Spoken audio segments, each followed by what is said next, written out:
Hey class, welcome back. We left off with rates, and so today we're going to use those rates and those ratios to help us solve with something called proportions. So today's goal is to solve proportions and then using a multiplier or divisor, finding that's needed to solve the proportion. So first, a proportion is formed by two equal ratios.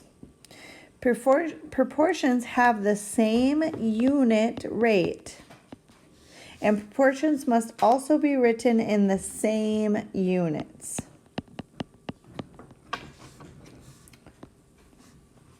So we'll look at a few examples. First, let's just practice finding equivalent ratios. So equivalent ratios are like equivalent fractions. So you can find equivalent ratios by using a multiplier or a divisor. And so, for example, 1/8. If you multiply both the top and bottom by 2, you would get 2/16. That is an equivalent fraction, also known as an equivalent ratio. Now, if you did 1/8 and then multiplied them both by 3, that would create another equivalent rate. So 1 times 3 is 3, 8 times 3 is 24. So 1/8 is also equivalent to 3/24.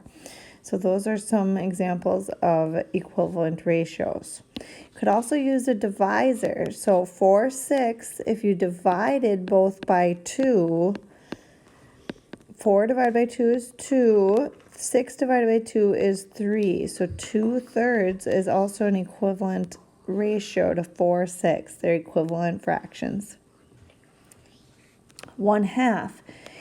Equivalent to a 1/2 might be 4/8, because 4 is half of 8, 5/10, 6/12, etc.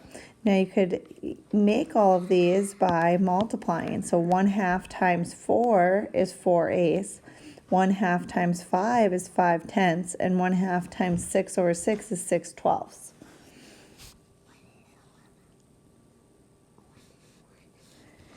Okay, 7/10.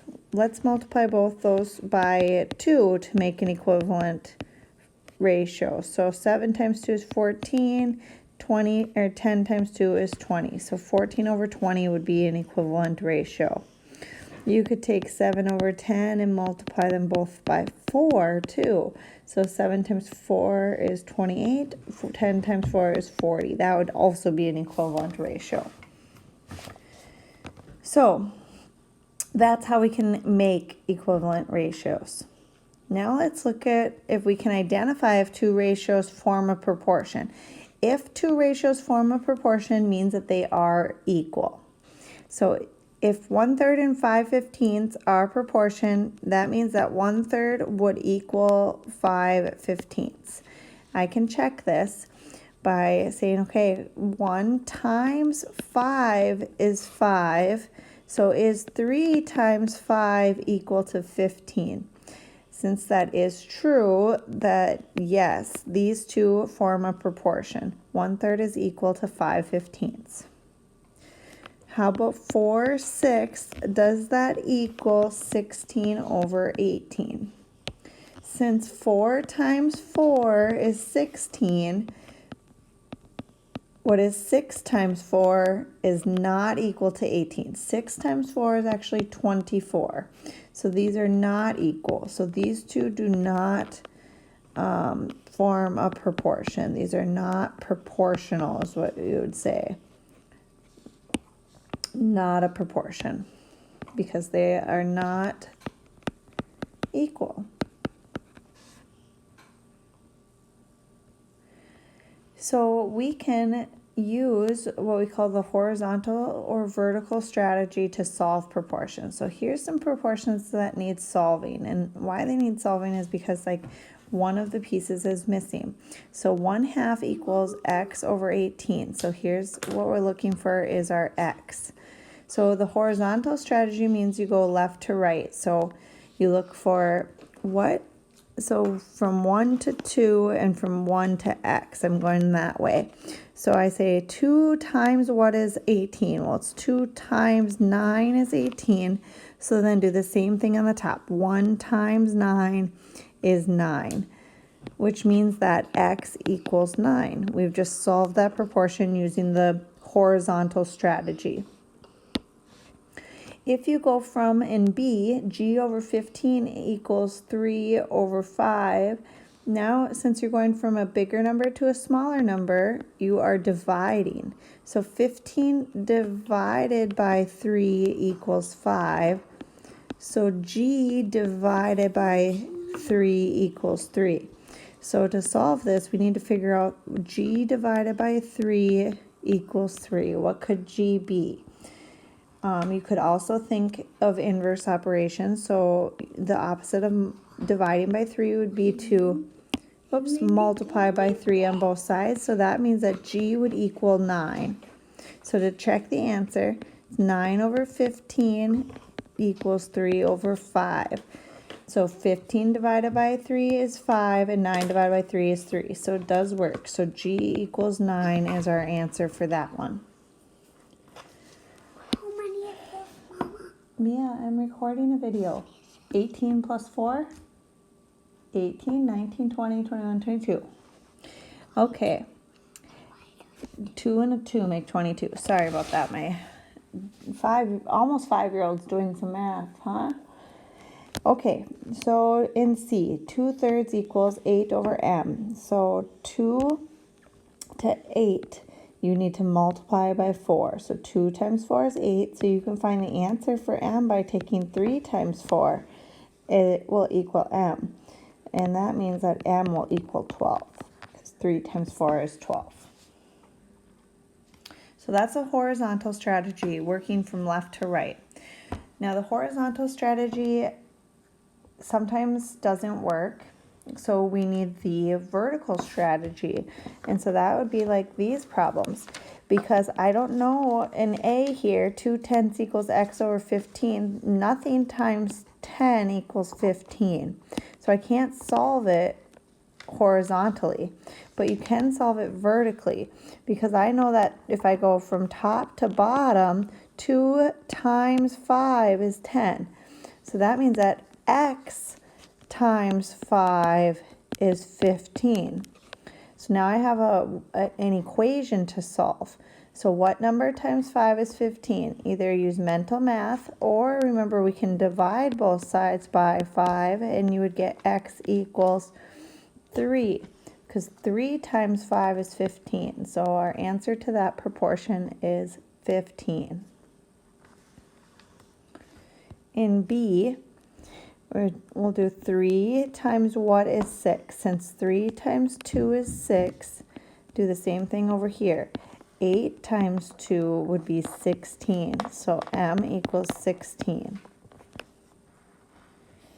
Here we go from 16 to 4. Since you are starting with a larger number and getting smaller, that's division. 16 divided by 4 is 4. So then do the same thing here. 12 divided by 4 is 3, which means that m equals 3. So we can use this method and these proportions to solve problems like this then. The Zeta family wants to paint the inside of their house a light green. The mixture requires 2 ounces of blue paint to 3 ounces of yellow. The amount of paint the Zetas need require 21 ounces of yellow paint. How much blue paint is needed? So it is requiring blue paint to yellow paint. So I'm going to set up my proportion. It's going to be blue to yellow. So it's 2 ounces of blue to 3 ounces of yellow equals the amount of paint requires 21 ounces of yellow. So yellow is on the bottom. So 21 ounces goes here. And then how much blue paint? So X goes there.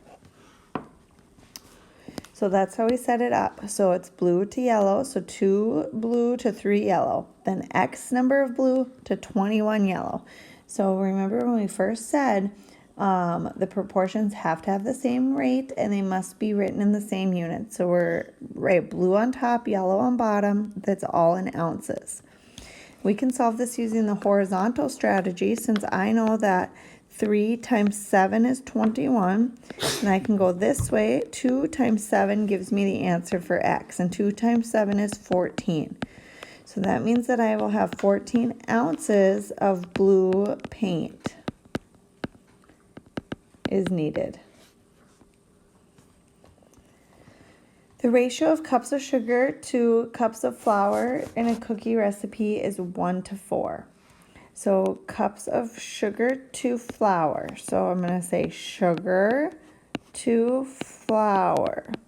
And it's 1 to 4. Set up a proportion, set that equal to how many cups of sugar are needed when you have 20 cups of flour.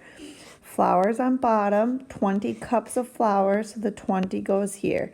I'm trying to solve for how many cups of sugar, so that's your variable. You could use S if you wanted as well, but X works. This one can be solved horizontally as well, since I know that 4 times 5 is 20, 1 times 5 is 5. So that means that X equals 5, or I need 5 cups of sugar.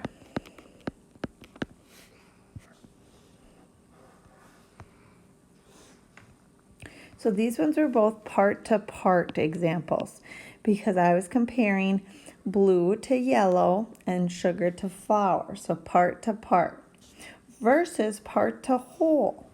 So read these ones very carefully. These are part to whole examples. There are only green and blue marbles in a bag of 70 marbles. The ratio of green to blue marbles is 3 to 4. How many green marbles are in the bag? So there are how many total green marbles? So I know that this is part to whole because I'm looking for a total. So I know that the green to blue marbles is 3 to 4.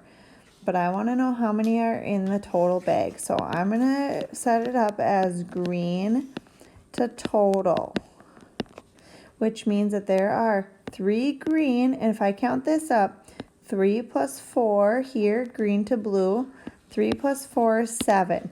So there are a 3 to 7 ratio. And that means that if there are how many green, if there are 70 total marbles. So 70 is the total in all of the bag. Since green to blue is 3 to 4, I get that 7 by adding the 3 plus the 4. So green to total is 3 to 7. Then I can solve by multiplying by 10. Since 7 times 10 is 70, 3 times 10 is 30. That means that there will be 30 green marbles in that bag.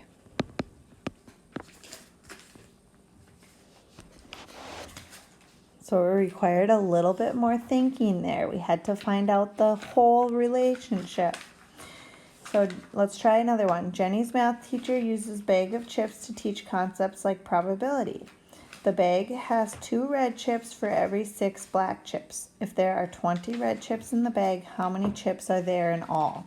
So I'm asking for the total, and I'm given red chips. So this time we're comparing the red chips to the total.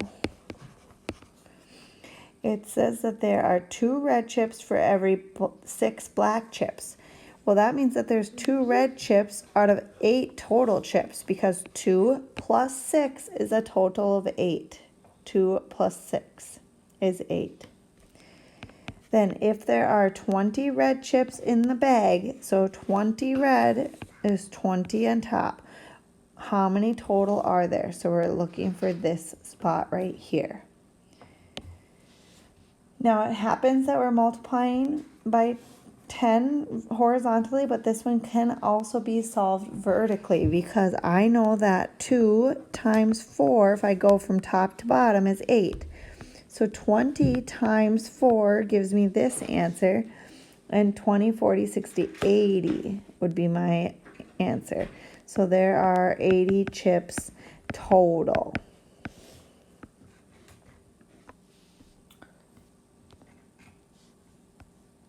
Okay, try a few on your own. Make sure that you set it up. I have a first one set up for you, so make sure you set it up where you have the same variable on top and the bottom in both proportions. Set them equal to each other and then use either the horizontal or the vertical strategy to solve.